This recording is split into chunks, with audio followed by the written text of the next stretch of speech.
بسم اللہ الرحمن الرحیم بسم اللہ الرحمن الرحیم۔ سبق نمبر 82 نفحۃ العرب۔ عزیز طلبہ کرام، آج کے سبق میں ہم بناء الکعبۃ، ابتداء الوحی اور الدعوۃ، یہ تین عنوانات پڑھیں گے۔ بناء الکعبہ، خانہ کعبہ کی تعمیر، ابتداء الوحی، وحی کی ابتداء، الدعوۃ یعنی دعوت اسلام۔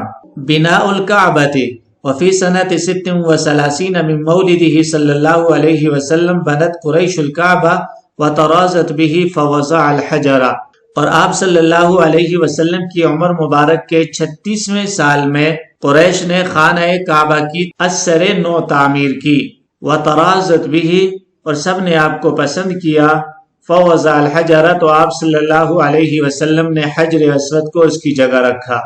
حجر اسود کے رکھنے کا کیا قضیہ ہے، تو اس کے پس منظر میں تھوڑا ہم چلتے ہیں کہ خانہ کعبہ میں کسی بد احتیاطی کے سبب سے آگ لگ گئی تھی، جس کے صدمہ سے دیواریں بھی جا بجا شق ہو گئی تھی۔ قریش نے ارادہ کیا کہ اس عمارت کو منہدم کر کے اثر نو تعمیر کیا جائے۔ اس بات پہ تو سب کے اتفاق ہو گیا، لیکن کھڑی ہوئی عمارت کو منہدم کرنے کے لیے کوئی تیار نہیں تھا، سب ڈر رہے تھے۔ آخر سرداران قریش میں سے ولید بن مغیرہ نے اس کام کو شروع کیا، اور پھر رفتہ رفتہ آہستہ آہستہ تمام قبائل اس انہدام کے کام میں شریک ہو گئے۔ اسی زمانے میں بندرگاہ جدہ کے قریب ایک جہاز ٹوٹ کر ناکارہ ہو گیا تھا، اور اس کا حال قریش کو معلوم ہوا تو اپنے معتمد آدمیوں کو بھیج کر اس جہاز کی لکڑی خرید لی، اور کارآمد لکڑیاں اونٹوں پر لاد کر مکہ لے آئے۔ یہ لکڑی خانہ کعبہ کی چھت کے لیے خریدی گئی تھی۔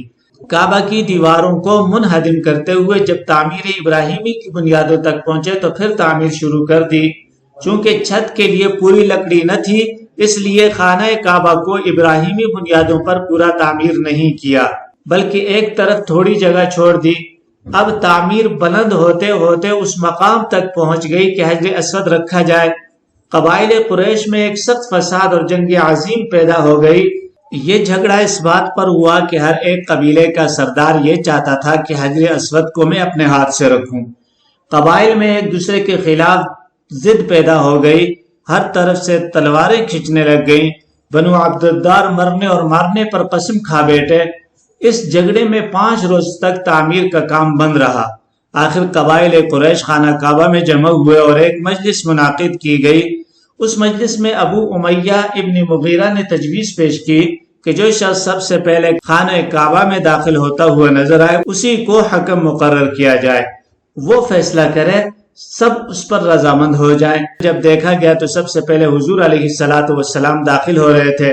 سب نے آپ کو دیکھتے ہی الامین الامین پکارا اور کہا کہ ہم آپ کے فیصلے پہ رضامند ہیں۔ آپ نے معاملے سے آگاہ ہو کر اسی وقت ذرا سی دیر میں جھگڑے کو ختم کر دیا، اور تمام بوڑھے اور تجربہ کار سرداران قریش آپ کی ذہانت، قوت فیصلہ اور منصف مزاجی کو دیکھ کر حیران رہ گئے، اور سب نے بالاتفاق احسنت و مرحبا کی صدائیں بلند کی۔ آپ نے اس طرح فیصلہ کیا کہ ایک چادر بچھائی، اس پر حجر اسود کو اپنے ہاتھ سے رکھ دیا، پھر ہر قبیلہ کے سردار سے کہا کہ چادر کے کنارے کو پکڑ لو۔ چنانچہ تمام سرداران قریش نے مل کر اس چادر کے کنارے چاروں طرف سے پکڑ کر پتھر کو اٹھایا۔ جب پتھر اس مقام پر پہنچ گیا جہاں اس کو نصب کرنا تھا، آپ نے چادر سے اٹھا کر وہاں نصب کر دیا۔ کسی کو کوئی شکایت باقی نہ رہی اور سب آپس میں رضامند رہے۔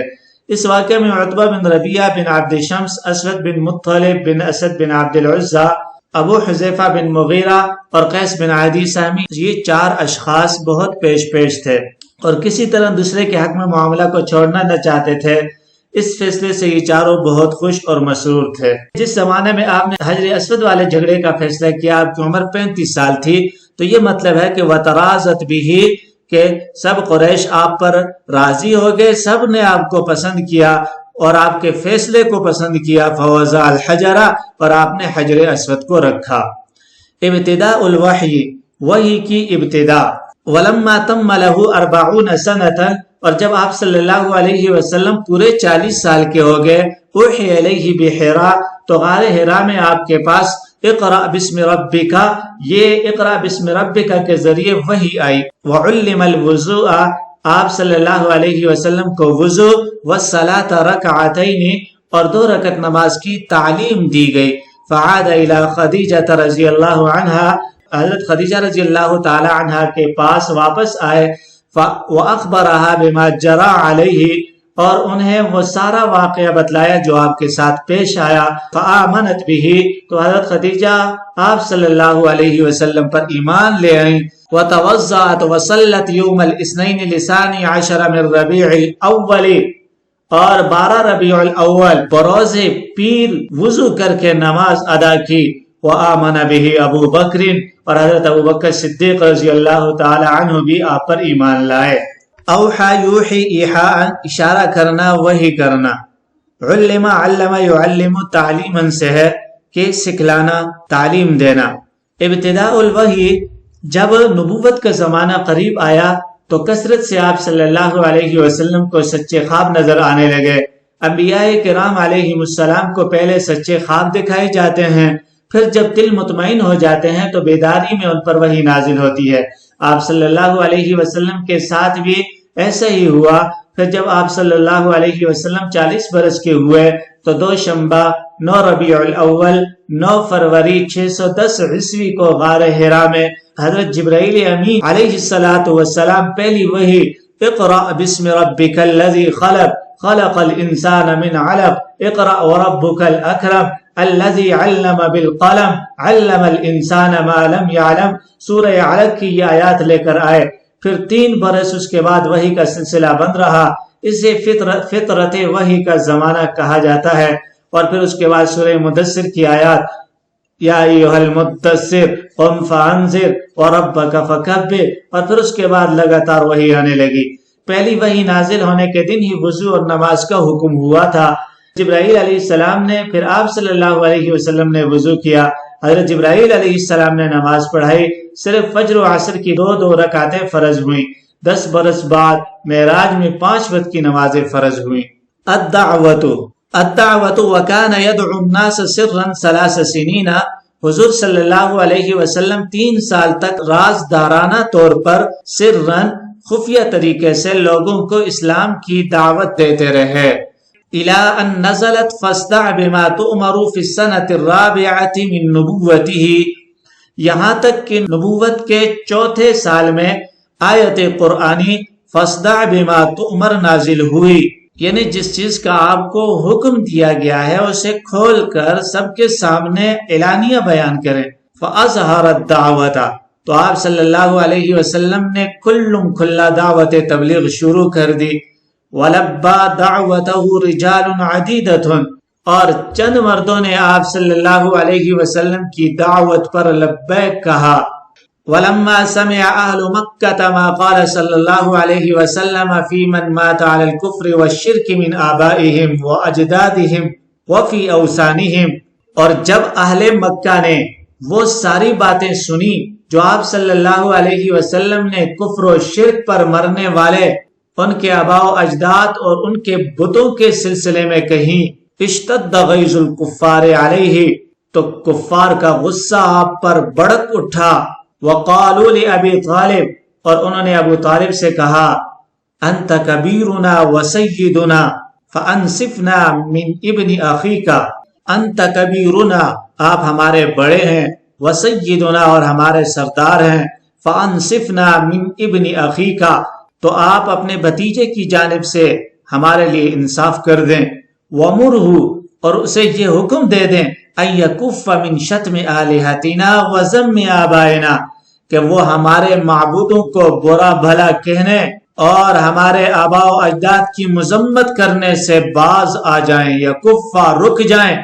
فَكَلَّمَهُ ابو طالب، چنانچہ ابو طالب نے آپ صلی اللہ علیہ وسلم سے گفتگو کی۔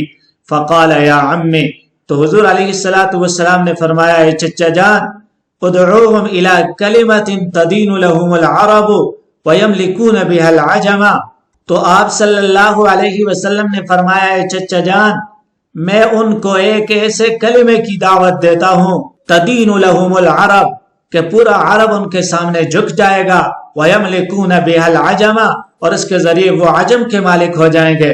قال ابو جہل ما ہی، ابو جہل نے کہا وہ کون سا کلمہ ہے؟ وَأَبِيكَ آپ کے والد بزرگوار کی قسم لَنُعْتِيَنَّكَ وَعَشْرَةً أَمْثَالَهَا ہم ضرور بالضرور آپ کی وہ بات بلکہ اس جیسی 10 باتیں مانیں گے۔ قال تو آپ علیہ السلام نے فرمایا لا الہ الا اللہ کہ لا الہ الا اللہ کہہ لو۔ فنفروا تو وہ سب بھاگ گئے، وغضبوا اور غصہ ہوئے۔ فقال ابو طالب تو ابو طالب نے کہا یا ابن اخی اے بھتیجے ان قومک قد لجاؤ بی تمہاری قوم نے مجھ سے سہارا لیا ہے، وقالوا لی کذا وکذا اور مجھے ایسا ایسا کہا ہے، فابق علی وعلی نفسک سو تم میرے اور اپنے اوپر رحم کرو۔ فظن صلی اللہ علیہ وسلم انہ ضعف عن نصرتہ تو آپ صلی اللہ علیہ وسلم نے یہ خیال کیا کہ چچا آپ کی مدد سے عاجز ہو گئے ہیں۔ فقال تو آپ علیہ السلام نے فرمایا واللہ لا اترک ھذا اللہ کی قسم میں اس کام کو نہیں چھوڑ سکتا۔ ثم استعبر پھر آپ کے آنسو نکل پڑے، وبکا اور آپ رو پڑے، وولا اور رخ پھیر لیا۔ فناداہ تو چچا نے آپ کو آواز دی، وقال اور کہا یا ابن اخی اے بھتیجے افعل ما احببت جو بھی چاہو کرو، وقل ما شئت جو جی میں آئے کہو۔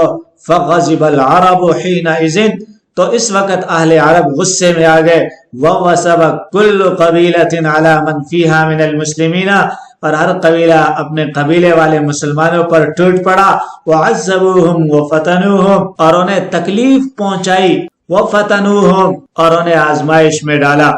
حل لغات سرن چپکے سے، غیر اعلانیہ، فصدع صدع بالحق یصدع صدعا حق بات کو کھلم کھلا بیان کرنا، ولبا لب الدعوت یلبی تلبیتا پکار پر لبیک کہنا۔ اوسان یہ وزن ان کی جمع ہے بت۔ غیظ الکفار غاز یغیظ غیظا ناراض ہونا، غضبناک ہونا۔ این یکفا کف عن الامر یکف کفا کسی چیز سے باز رہنا۔ تدین دان لأحد یدین دینا کسی کے سامنے جھکنا۔ فنفروا نفر ینفر نفرا بھاگنا چلا جانا۔ لجأ یلجأ لجأ پناہ دینا، ٹھکانہ دینا، سہارا لینا۔ ملجا اسی سے ہے جائے پناہ۔ فابق علی ابقا ابقا یبقی ابقان کسی پر رحم کرنا۔ استعبر استعبر یستعبر استعبارا آنسو بہانا۔ وسب یسب وسبا کودنا۔ وضاحت الدعوت دعوت اسلام اعلان دعوت 3 سال تک آپ صلی اللہ علیہ وسلم نے خفیہ اسلام کی دعوت دی، بہت سے لوگ اسلام لائے۔ 3 سال بعد اعلانیہ دعوت کا حکم نازل ہوا تو حضرت صلی اللہ علیہ وسلم نے کوہ صفا پر چڑھ کر قبائل کو پکارا، لوگ جمع ہوئے تو فرمایا میں تمہارے واسطے دنیا اور آخرت کی خیر لایا ہوں، تم لا الہ الا اللہ کہہ لو کامیاب ہو جاؤ گے۔ آپ صلی اللہ علیہ وسلم نے فرمایا میں تم کو خبر دیتا ہوں کہ اللہ کا عذاب قریب ہے، اس پر ایمان لے آؤ تاکہ عذاب الہی سے بچ جاؤ۔ یہ سنتے ہی عام قریش ہنس پڑے۔ ابو لہب نے کہا معاذ اللہ تجھ پر ہلاکت ہو، کیا تو نے اسی لیے ہم کو جمع کیا تھا؟ اس کے بعد مجمع منتشر ہو گیا اور اسی وقت آپ صلی اللہ علیہ وسلم پر اور آپ کی قلیل جماعت پر عام مصائب کا نزول شروع ہو گیا، مگر آپ اپنی دعوت میں لگے رہے۔ کفار مکہ کی تمام تر مخالفتوں کے باوجود لوگ حلقہ بگوش اسلام ہونے لگے۔ قریش اور کفار مکہ کے لیے یہ چیز ناقابل برداشت تھی، اس لیے قریش کا ایک وفد ابو طالب کی خدمت میں آیا اور اس وفد سے پہلے بھی قریش عتبہ ابن ربیعہ کو اپنا پیغام دے کر ایک مرتبہ بھیج چکے تھے مگر ناکام رہے۔ پھر دوبارہ وفد کی شکل میں پہنچے تو ابو طالب کی خدمت میں قریش کا وفد۔ جب عتبہ کی کوشش ناکام ہوئی تو عتبہ، شیبہ، ابو البختری، اسود، ولید، ابو جہل وغیرہ اشخاص کا ایک وفد ابو طالب کی خدمت میں پہنچا اور شکایت کی کہ تمہارا بھتیجا ہمارے بتوں کو برا کہنے سے باز نہیں آنا چاہتا، تم اس کو سمجھاؤ اور اس حرکت سے باز رکھو۔ ابو طالب نے اس وفد کو معقول جواب دیے اور ان کی توجہ دلائی کہ تم لوگ ایذا رسانیوں میں حد سے بڑھے جاتے ہو۔ اس روز تو یہ لوگ ابو طالب کے پاس سے اٹھ کر چلے آئے، پھر دوسرے روز مشورہ کر کے پہنچے۔ ان کے آنے پر ابو طالب نے حضرت صلی اللہ علیہ وسلم کو اپنے مکان پر ان کے سامنے بلوایا اور آپ کے سامنے گفتگو شروع ہوئی۔ انہوں نے کہا کہ محمد ہم نے آپ کو اس وقت بعض ضروری باتوں کے لیے بلوایا ہے۔ بخدا کوئی شخص اپنی قوم پر اتنی مشکلات نہیں لایا ہوگا جس قدر مشکلات میں تم نے قوم کو مبتلا کر دیا ہے۔ اگر تم اپنے اس نئے دین کے ذریعے مال و دولت جمع کرنا چاہتے ہو تو ہم اتنا مال جمع کیے دیتے ہیں کہ کسی دوسرے کے پاس نہ نکلے۔ اگر شرف و عزت کی خواہش ہے تو ہم ابھی تم کو اپنا سردار تسلیم کیے لیتے ہیں۔ اگر حکومت و سلطنت کی خواہش ہے تو تم کو ملک عرب کا بادشاہ بنانے کے لیے تیار ہیں۔ اگر تم کو کوئی جن یا عصیب دکھائی دیتا ہے اور اس کے اثر سے تم یہ ایسی باتیں کرتے ہو تو ہم اپنے کاہنوں اور حکیموں کے ذریعے علاج کرانے کو تیار ہیں۔ آپ صلی اللہ علیہ وسلم نے یہ باتیں سن کر جواباً قرآن کریم کی چند آیات تلاوت فرمائی اور کہا کہ خدا تعالیٰ نے مجھ کو تمہاری طرف اپنا رسول بنا کر بھیجا ہے، میں نے اللہ کے احکام تم تک پہنچا دیے ہیں۔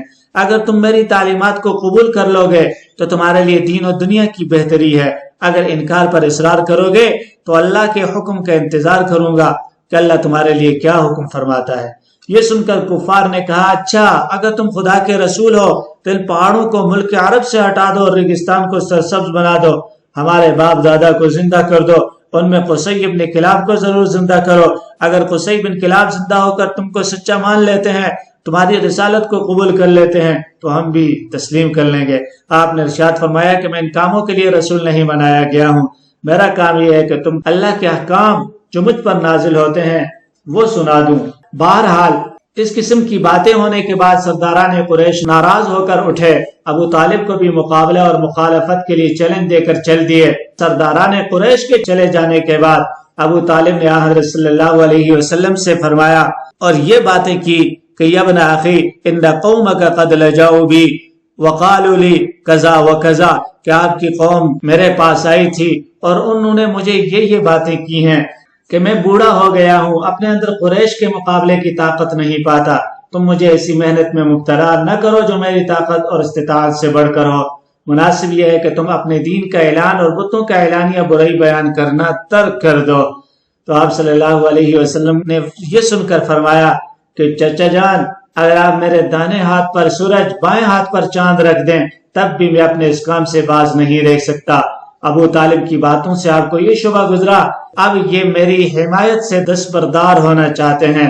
تو ابو طالب سرداران مکہ میں سب سے زیادہ عزت و وجاہت رکھتے اور قبیلہ بنو ہاشم کے مسلمہ سردار سمجھے جاتے تھے۔